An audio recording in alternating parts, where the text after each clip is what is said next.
तो movie start होती है और हम देखते हैं एक छोटी बनी को और वो अपने स्कूल परफॉर्मेंस में बता रही थी कि कैसे काफी साल पहले कुछ एनिमल्स वाइल्ड हुआ करते थे और ये एनिमल्स छोटे मैमल्स का शिकार करते थे। पर वक्त गुजरते साथ साथ ये लोग आपस में साथ रहने लगे। साथ ही ये बनी बताती है कि वो बड़े होकर एक कॉप बनना चाहती है और उसके पेरेंट्स को लगता था कि आज तक कोई बनी कॉप नहीं बना। इस छोटी बनी का नाम जूडी था और ये अपने पेरेंट्स के साथ एक कैरेट फार्मिंग किया करती थी।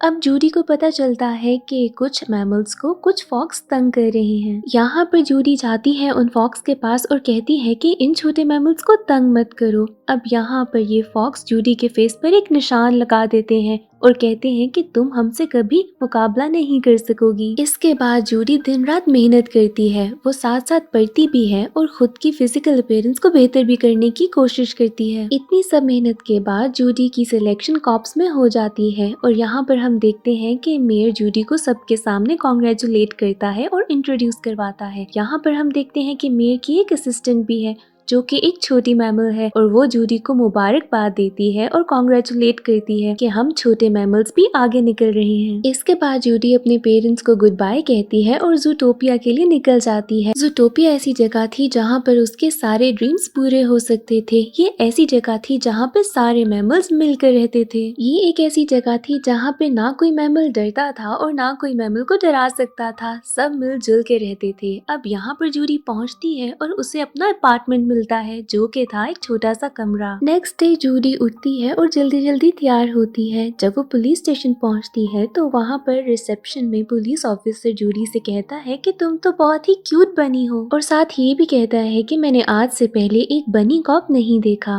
अब इसके बाद हम देखते हैं इस पुलिस स्टेशन के पुलिस मास्टर को जिसका नाम था बोगो। बोगो यहाँ सब कॉप्स को बताता है कि कैसे काफी अरसे से कुछ मैमल्स की मिसिंग रिपोर्ट्स आ रही हैं और ऐसे करते करते 14 मैमल्स गायब हो चुके हैं। अब इसके बाद ये सब लोगों की टीम बनाता है और उनको एक एक मिसिंग मैमल की रिपोर्ट देता है ताकि वो उनको ढूंढना शुरू करें। जब जूडी की बारी आती है तो बोगो इसे टास्क देता है पार्किंग वायलेशंस यानी कि पार्किंग चालान के लिए और कहता है कि अगर दिन में तुम 100 भी कर लो तो बहुत है। जूडी को थोड़ा बुरा लगता है पर वो अपने टास्क पे लग जाती है और वो शाम तक ही 200 से ज्यादा पार्किंग वायलेशन टिकट्स कर लेती है। इस काम के बाद जूडी एक आइसक्रीम शॉप के बाहर जाती है तो वो देखती है कि वहाँ का ओनर छोटे मैमल्स को आइसक्रीम नहीं दे रहा। इसके बाद जूडी अंदर जाती है और उस मैमल को कहती है कि तुम बिना ग्लव्स पहने कैसे आइसक्रीम सबको दे रहे हो और ये सुनने के बाद वो उस फॉक्स और छोटे बेबीज को दे देता है। अब जब ये फॉक्स बाहर आती है तो जूडी देखती है कि ये फॉक्स एक फ्रॉड है। ये इस आइसक्रीम बार को पिघलाकर छोटी कैंडी बार्स में चेंज कर रहा है और जिसके बाद उनको बेचकर ये ज्यादा पैसे कमा रहा है। यहाँ पर जूडी इस फॉक्स के पास जाकर कहती है कि मैं तुम्हें अरेस्ट करने लगी हूँ फ्रॉड के लिए, बट यहाँ पर ये फॉक्स उसको बुरा भला कह के भाग जाता है। हमें पता चलता है कि इस फॉक्स का नाम निक है। अब निक यहाँ पर जूडी को कहता है कि हम पहले ही चालाक थे और चालाक ही रहेंगे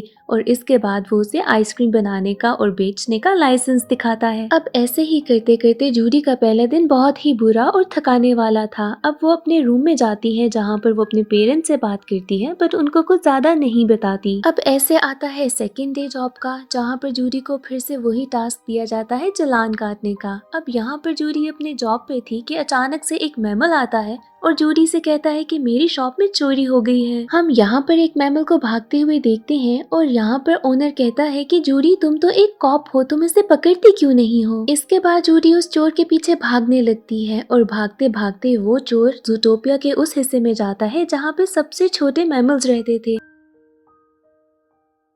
पर यहाँ पर भी जूडी चालाकी से उसको पकड़ लेती है। अब यहाँ पर पुलिस स्टेशन में आने के बाद पता चलता है कि वो चोर ऐसी चीजें चुरा रहा था जो कि बहुत ही ज्यादा एक्सपेंसिव और यूनिक थी। अब इसके बाद बोगो जूडी को अपने पास बुलाता है और उसको कहता है कि ये तुम्हारी जॉब नहीं थी और तुम दोबारा से जाके चालान काटो। पर यहाँ पर जूडी उसे रिक्वेस्ट करती है कि मैं कॉप बनना चाहती हूँ, मैं मुजरिमों को पकड़ना चाहती हूँ। अब यहाँ पर अचानक से एक छोटी सी लेडी आती है जो कि बोगो को कहती है कि इतने दिनों से मेरे हस्बैंड लापता हैं, आप लोग उसे ढूंढ क्यों नहीं रहे। अब यहाँ पर जूडी उसको कहती है कि परेशान ना हो, मैं तुम्हारे हस्बैंड को ढूंढ लूंगी। बोगो जूडी से कहता है कि ठीक है, तुमने अगर इसको ढूंढना है तो तुम्हारे पास सिर्फ 2 दिन है और अगर तुम इसको ना ढूंढ पाई तो तुम्हें रिजाइन देना होगा। अब इसके बाद जाकर जूडी देखती है मिसिंग फाइल को, पर उसे वहाँ पर कुछ भी नहीं मिलता। इसके बाद जूडी जाती है निक के पास, क्योंकि निक यहाँ पर सबको जानता था।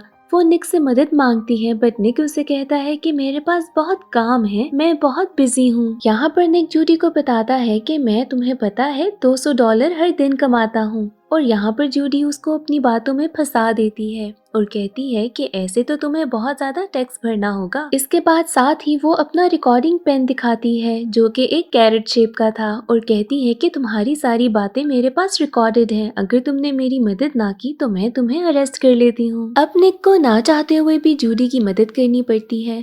अब मिसिंग पर्सन का नाम एमिट था और ये जाता था एक योगा क्लब में। अब ये दोनों जाते हैं उस योगा क्लब में और वहाँ के ओनर से पूछते हैं एमिट के बारे में। वो कहता है कि मुझे एमिट के बारे में तो इतना कुछ नहीं पता, बट यहाँ पे बहुत से मैमल्स हैं जिनको एमिट का पता होगा। तो ये दोनों जाते हैं क्लब में बाकी मेंबर से बातचीत करने के लिए। यहाँ पर लोगों से बात करने के बाद पता चलता है कि एमिट कुछ दिनों से बहुत वाइल्ड बिहेव कर रहा था और एक दिन वो एक व्हाइट कार में बैठ के चला गया। यहाँ पर इन दोनों को वो गाड़ी का नंबर भी मिल जाता है जिसमें एमिट बैठ के गया था। अब निक जूडी को बताता है कि वो DMV which means department of mammal vehicle, वहाँ पे कुछ लोगों को जानता है। अब ये दोनों DMV पहुँचते हैं तो देखते हैं कि वहाँ पे सब काम करने वाले स्लॉट्स हैं। स्लॉट्स मतलब कि हर काम यहाँ पे बहुत स्लो हो रहा था और ये बात जूडी को बहुत इरिटेट करती है। अब फाइनली एक स्लॉट इनको नाम बताता है गाड़ी के ओनर का और ये दोनों फौरन निकल जाते हैं उसके घर पे। अब वहाँ पर पहुँच के इनको वो व्हाइट कार तो मिल जाती है जिसमें एमिट गया था। व्हाइट कार एंटर करने के बाद जूडी को वहाँ पर एमिट के होने के निशान मिल जाते हैं और साथ ही साथ निक को पता चलता है कि ये गाड़ी है मिस्टर बिग की। मिस्टर बिग यहाँ ज़ूटोपिया के सबसे बड़े डॉन थे और यहाँ पर मिस्टर बिग के कुछ लोग आते हैं और जूडी और निक को अपने साथ लेकर चले जाते हैं। अब अंदर जाने पर जूडी को लगता है कि मिस्टर बिग कोई बहुत ही बड़ा मैमल होगा, शायद कोई व्हाइट पोलर बियर, पर जब ये देखती है तो वो एक बहुत ही छोटा मैमल था, एक रैट। यहाँ पर मिस्टर बिग इन दोनों से पूछते हैं कि तुम लोगों की हिम्मत कैसे हुई मेरी गाड़ी में आने की। अब जूडी उनको बताती है कि बहुत से मैमल्स मिसिंग हैं और यहाँ पर मैं एमिट के बारे में पूछने आई हूँ, पर मिस्टर बिग उनकी बातों में बिल्कुल भी इंटरेस्टेड नहीं थे। इसके बाद मिस्टर बिग इन दोनों को क्रोकोडाइल लंच बनाने लगे थे, बट इससे पहले कि ऐसा होता मिस्टर बिग की बेटी आ जाती है। वो जूडी को देख के फौरन पहचान लेती है और साथ ही अपने फादर को बताती है कि कैसे जूडी ने मेरी एक बार जान बचाई थी।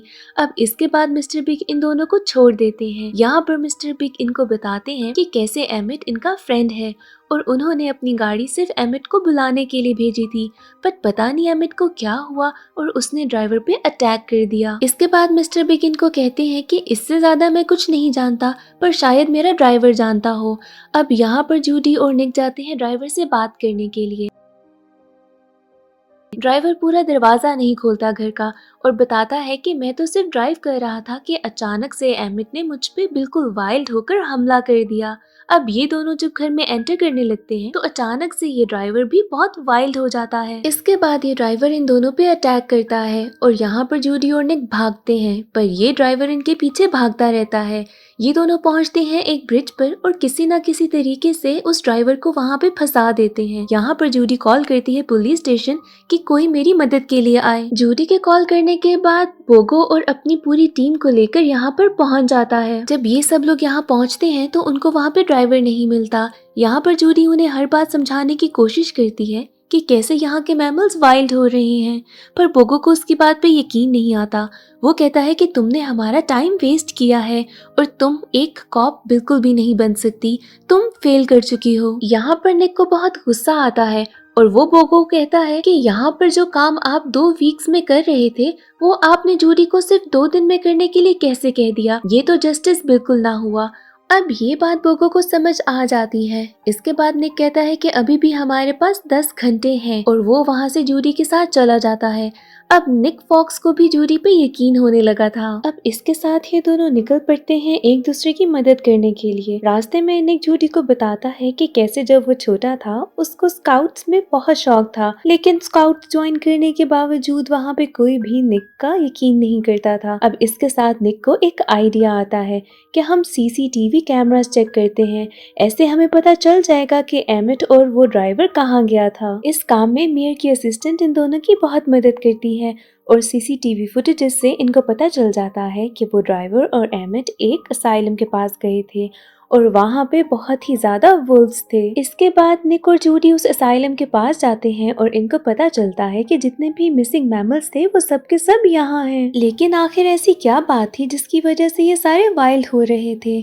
अब यहाँ पर अचानक से इन दोनों को नजर आते हैं मेयर। वो निकलकर एक डॉक्टर से बात कर रहे थे कि आखिरकार ये सारे एनिमल्स वाइल्ड क्यों हो रहे हैं, और वो डॉक्टर बताते हैं कि ये एक जेनेटिकल मसला है, जिनकी जीन्स के अंदर शिकारी डीएनए है वो सब वाइल्ड हो रहे हैं। अब ये सारी बातें जूडी अपने फोन में रिकॉर्ड कर लेती है, बट यहाँ पर ऐसा होता है कि जूडी के पेरेंट्स की कॉल आ जाती है। रिंगटोन बजने से वहाँ पे मेयर सब गार्ड्स को कहता है कि जाके देखो यहाँ पर कौन आया है। अब यहाँ पर निक और जूडी खुद को बचाने के लिए खुद को फ्लश कर लेते हैं और फौरन जाते हैं बोगो के पास। वहाँ पर अब बोगो सारी टीम को लेकर उस असाइलम के पास पहुँचता है और मेयर को पकड़ लेता है। इसके बाद ये बात हर जगह फैल जाती है कि जो शिकारी जानवर हैं वो ही सिर्फ ऐसे अजीब हो रहे हैं, और इसके बाद सारे शिकारी जानवरों से दूर रहने लगते हैं और ना ही कोई उनके पास जाता है। अब कॉन्फ्रेंस होती है जहाँ पर जूडी सबको ये बात दोबारा रिपीट करती है और बताती है कि वाइल्ड एनिमल सिर्फ शिकारी जानवर हैं।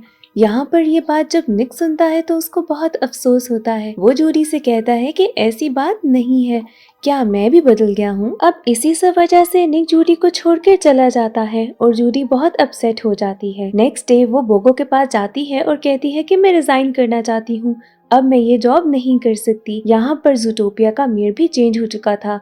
अब चली जाती है जूडी अपने पेरेंट्स के पास और वहाँ पे कैरेट फार्मिंग दोबारा स्टार्ट कर देती है। अब यहाँ पर जूडी को फार्म के पास कुछ फ्लावर्स नजर आते हैं जिनके बारे में उसके फादर बताते हैं कि ये नाइट हॉलर्स हैं और ये इसलिए लगाए जाते हैं कि फार्मिंग सेफ रहे और अगर कोई जानवर इनको सूंघ ले तो मर भी सकता है। अब यहाँ पर जूडी को समझ आ जाता है कि एमिट और बाकी सारे वाइल्ड एनिमल्स नाइट हॉलर्स के बारे में बात कर रहे थे और ये यहाँ से कुछ बेरीज लेके चली जाती है निक के पास और उसको जाके कहती है कि शायद वो मदद करे। जूडी यहाँ निक को बताती है कि कैसे ये फ्लावर सूंघने से जानवर वाइल्ड हो सकते हैं। अब ये दोनों चलते हैं उस थीफ के पास जिसने ये फ्लावर्स चुराए थे। वो थीफ इनको बताता है कि एक आदमी ने इसको पे किया था ताकि ये फ्लावर्स चुराए। अब इसके बाद जूडी और निक इस थीफ के बताए हुए एड्रेस पे चले जाते हैं। वहाँ पर जाके इनको नजर आती है एक ट्रेन और वहाँ पर ब्लू फ्लावर्स के बहुत सारे प्लांट्स थे और वहाँ पे कुछ गन्स भी थी। अब ये दोनों छुप के देखते हैं कि वहाँ पर एक शीप आती है और एक गन प्रिपेयर करती है और अगर उस गन से किसी को शूट किया जाए तो वो फौरन वाइल्ड हो जाएगा। यहाँ पर जूडी प्लान करती है कि इस पूरी की पूरी टीम को लेके जाया जाएगा बोगो के पास और ऐसे करने के चक्कर में वो सारी शीप गार्ड्स इनके पीछे लग जाती हैं। अब ये ट्रेन चलती है और इनकी फाइट भी शुरू हो जाती है, बट ये दोनों लड़ते लड़ते ट्रेन से बाहर निकलते हैं और ट्रेन हो जाती है ब्लास्ट, जिसके साथ सारा का सारा एविडेंस भी खत्म हो जाता है। यहाँ पर जूडी बहुत उदास होती है और निक उसे बताता है कि उसने वो गन छुपा ली थी और वो गन बिल्कुल सेफ है। अब इसके बाद ये दोनों निकलते हैं बोगो के पास ताकि उसको गन दिखाई जा सके, पर इससे पहले कि ये बोगो के पास पहुंचते नई मेयर इनके पास आती है। ये नई मेयर वही शीप थी जो कि हमारे पुराने मेयर की असिस्टेंट थी। अब यहाँ पे जूडी थोड़ी परेशान होती है और पूछती है कि आपको कैसे पता कि हम यहाँ आने वाले थे और गन दिखाने लगे थे, और यहाँ पर इनको पता चलता है कि यही शीप की हेड है और यही सब करवा रही है। इसके बाद ये असिस्टेंट अपने सारे गार्ड्स को इनके पीछे लगा देती है और भागते भागते जूडी और निक एक गड्ढे में गिर जाते हैं। यहाँ पर ये असिस्टेंट आती है और इनको बताती है कि कैसे ये सारा प्लान उसी का था और उसी ने ये गन खुद बनाई है। वो सारी बातें खुद कन्फेस करती है। वो खुद कहती है कि वो चाहती थी कि सारे वाइल्ड एनिमल्स यहाँ से निकल जाएं ताकि सारे छोटे मैमल्स ही बस जूटोपिया में रहें, और इसके बाद वो गन लेकर निक को शूट कर देती है। यहाँ पर थोड़ी ही देर में निक भी वाइल्ड हो जाता है और वो जूडी को अटैक करने लगता है। यहाँ पर हम सब बहुत परेशान होते हैं, पर थोड़ी ही देर बाद हमें पता चलता है कि ये तो एक्टिंग थी। जिस गन से निक को शूट किया गया था उसमें वो नाइट हॉलर नहीं बल्कि फार्म से लाई हुई जूडी की बैरी थी। और यहाँ पर बोगो आकर इन सबको अरेस्ट कर लेता है। अब हमें दिखाया जाता है कि कैसे इसका एंटीडोट भी बन चुका है और पुराना मेयर भी वापस आ गया है। वो मेयर बताता है कि मैं तुम लोगों को ये सारी बात पहले भी बताना चाहता था, पर तुम में से किसी ने भी मेरी बात पे यकीन नहीं किया और आहिस्ता आहिस्ता सारे वाइल्ड एनिमल्स ठीक होने लगे थे। नेक्स्ट सीन में दिखाते हैं कि जूडी को सबके सामने एक प्राइज मिला है और निक ने भी कॉप फोर्सेस ज्वाइन कर ली है। ये दोनों एक दूसरे के बहुत अच्छे फ्रेंड्स और असिस्टेंट हैं। अब यहाँ पे दोबारा ऑफिस दिखाया जाता है जहाँ बोगो सबको मिशंस दे रहा है और इस बार भी जूडी और निक को सबसे बेकार काम दिया गया था टिकट्स का ही। और यहाँ पर दिखाते हैं कि ये दोनों काम करते हैं और यहाँ पर एक ओवर स्पीडिंग कार आती है जो कि चला रहा था एक स्लॉथ, यानी कि वो एनिमल जो कि सबसे स्लो है ओवर स्पीडिंग कर रहा था। और इसी जोक के साथ ये मूवी एंड हो जाती है।